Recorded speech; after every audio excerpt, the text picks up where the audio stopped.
Welcome to part one of this two-part series on light and shadows.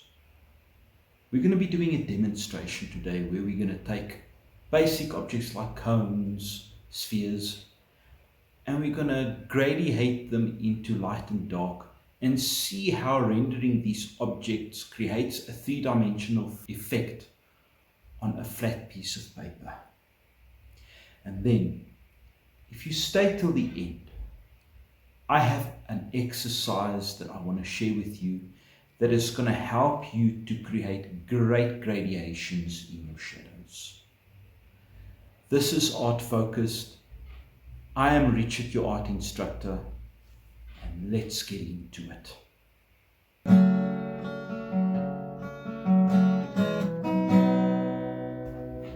Light, shading, and values. So let's say, for example, I have a cone shape over here, right? So let's draw a cone again. And I really urge practice this. So let's suppose the light's coming in that direction there. And then I have to work out where it's going to be dark, medium dark, and light. First, just work out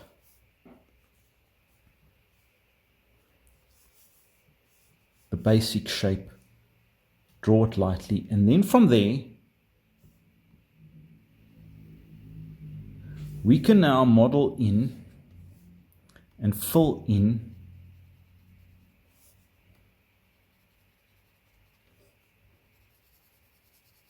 the different values.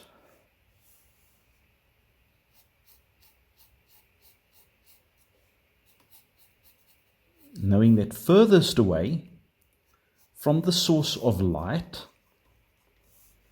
will be darkest.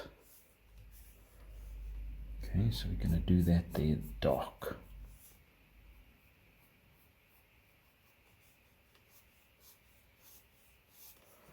And that will add a sense of dimension to the object, giving it a sense of 3D.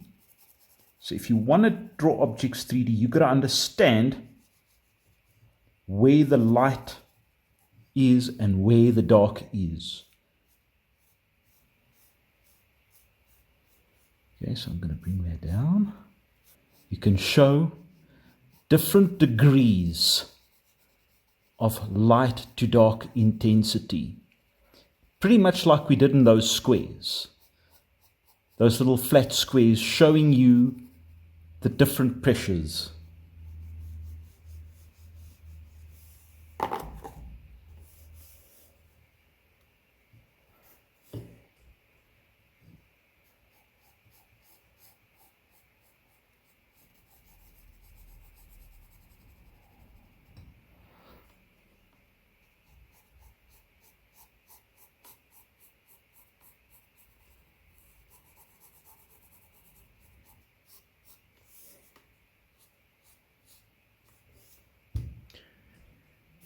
Okay.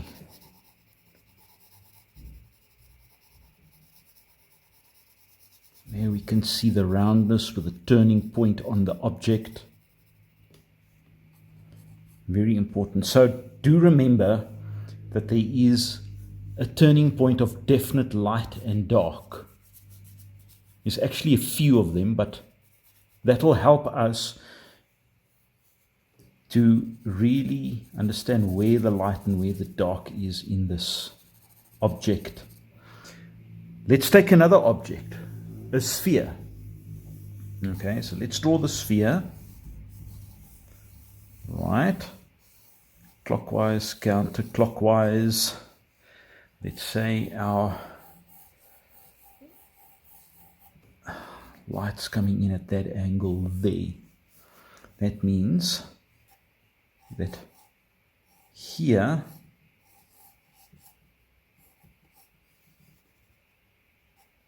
will be the cast shadow. So now we're looking at the source of light coming from this direction. You always got to consider that. Okay, let's draw the sphere. And then I've got the cast shadow there. Draw that as a shape. Okay, and if it's going to fall there, then I know this side here is going to be darker. So I'm going to make that as the furthest edge away darker. And of course, underneath the ball is going to be the darkest shadow right underneath that shape.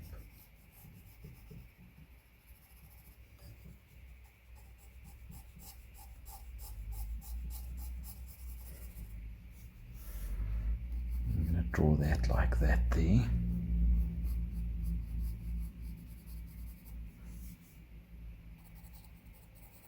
We can first start it like this.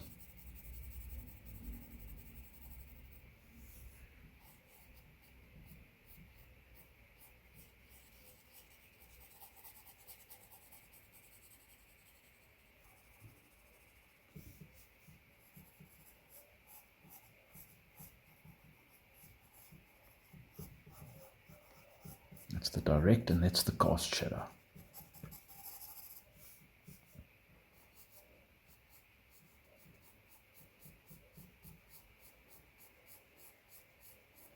See, we can just hatch the object with a bit of a curve there, and then we can cross hatch it.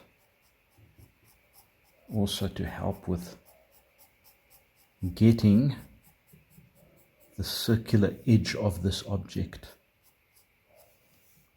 It's a light edge there. Okay, and now I can go darker and get myself a darker edge there. And you want to use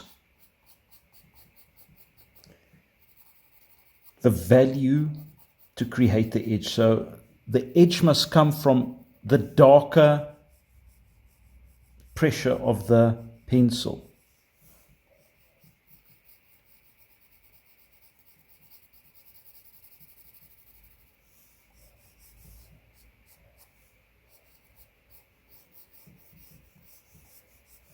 Okay, let's work on that roundness there. See? And then we're getting a nice feel for the shading there. So you'll first go hatch over, cross hatch over, and then you can start putting in that pressure.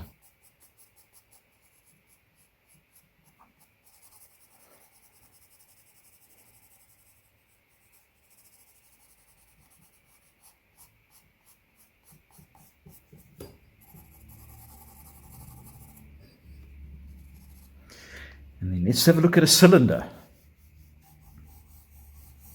Cylinder, we look at the oval, like that. Bring it down. Oval at the bottom. There we have our cylinder. Let's have a look at the light coming in from this direction. Means it'll have a cast shadow going across like that. Okay?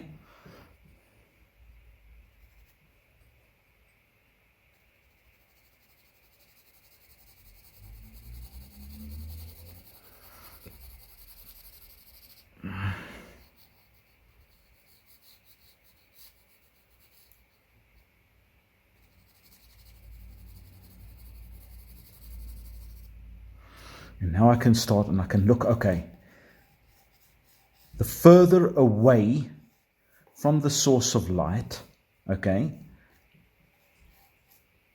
the darker the object will appear. So let's say around about here, we will have dark, and then there, the object will gradually go lighter.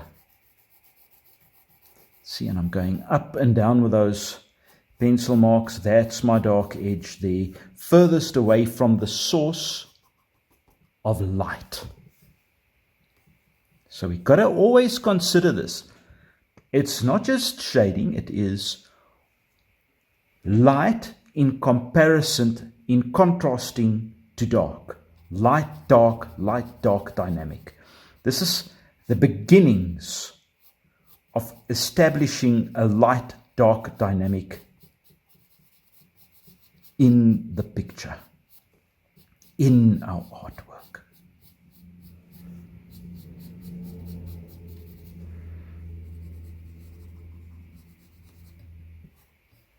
Okay, if it's hitting there, then maybe there at the top. It might be influenced by light.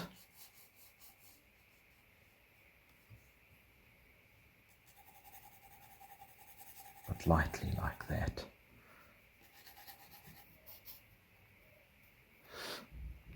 Cube, same thing. We draw our cube, 3 parallel lines, going like that, going like that, going like that, going like that, there.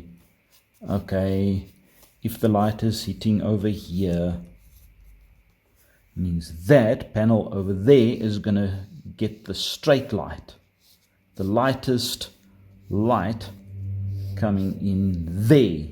The opposite angle, because of the angle, is going to be much darker. There, okay, and if we think, okay, if it's sitting there, the cast shadow is going to go across like that over there. Okay, we're not going to see all the cast shadow.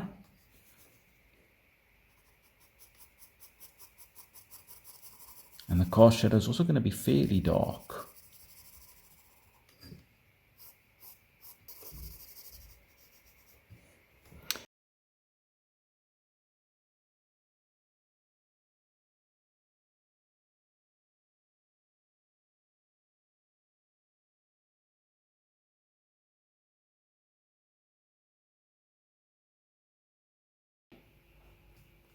I am going to draw a square, a large square, and I encourage you to practice this as much as possible. This is definitely going to help you. And on that square, we want to go and we want to start with really, really dark pressure.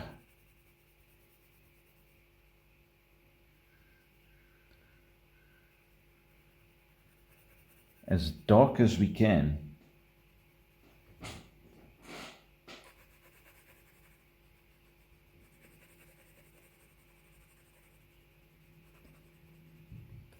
I'm really putting pressure in there.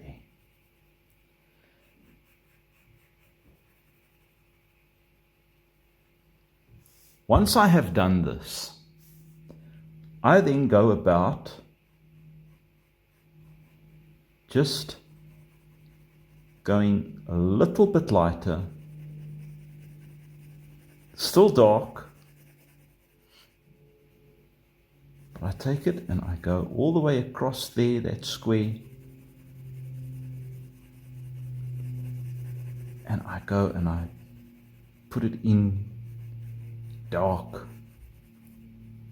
as you can see there. It's not as dark as the corner there, but it is still very, very dark. Then I am going to go, and I am going to go lighter than that, but still kind of dark. So this is very much a pressure exercise that I feel is very important to help you not only understand values, but to be able to apply that to the drawings. Right? So we go from dark to a little bit lighter to a little bit lighter, and gradually the pressure becomes lighter and lighter. Now we're going with kind of medium pressure.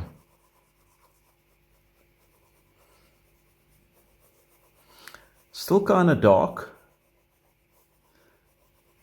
Not as dark as the previous sections. And section it off like this.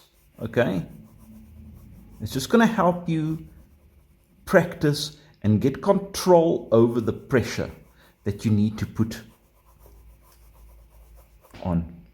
Okay, and then if you want to, you can go to a bit of a lighter pencil. I'm going from a 6B to a 3B here.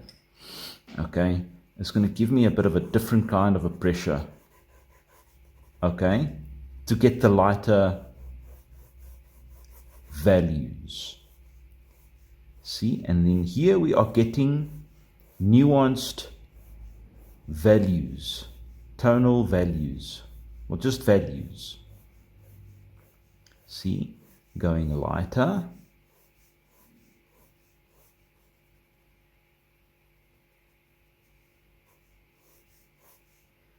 And then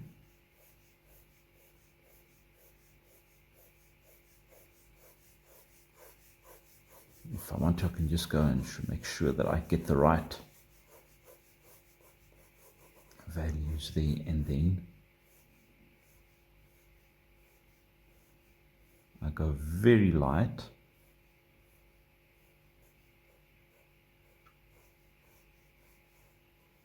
Like that. See, there you can see from darker pressure to almost no pressure. And that gives us a spectrum of values